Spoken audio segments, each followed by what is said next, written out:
The Egyptians are not African. I'm sorry. Egypt is in Africa, folks.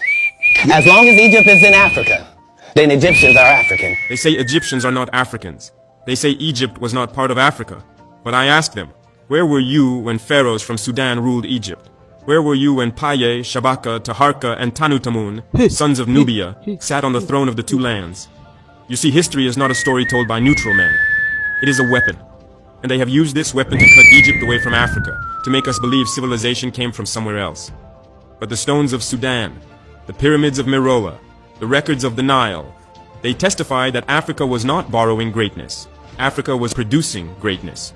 In 744 BCE, when Egypt was broken, it was Paye from Sudan who marched north and restored order.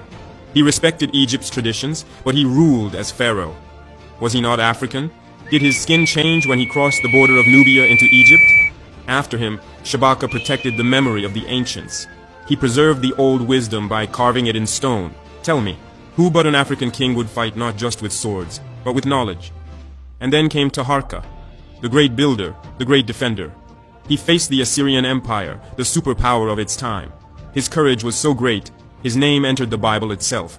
But today, they silence his story, because they know if Africans remember Taharka, Africans will remember that resistance is possible. Even when the Assyrians forced the last Kushite pharaoh Tanutamun to retreat, the Sudanese kings did not vanish. They ruled from Napata and Meroe, raising pyramids that still stand today. More pyramids in Sudan than in Egypt itself. Yet they tell you Africa contributed nothing. No, let us be clear. If Egypt is not Africa, then tell me, what were Sudanese pharaohs doing on the throne of Egypt? If Egypt is not Africa, why do its roots grow from the same Nile that waters Sudan, Uganda, Ethiopia? The truth is simple. They fear Africa's memory.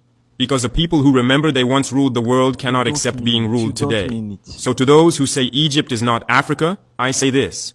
History is not on your side.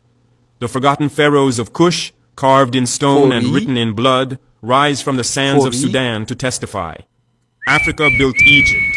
Africa ruled Egypt. And Africa will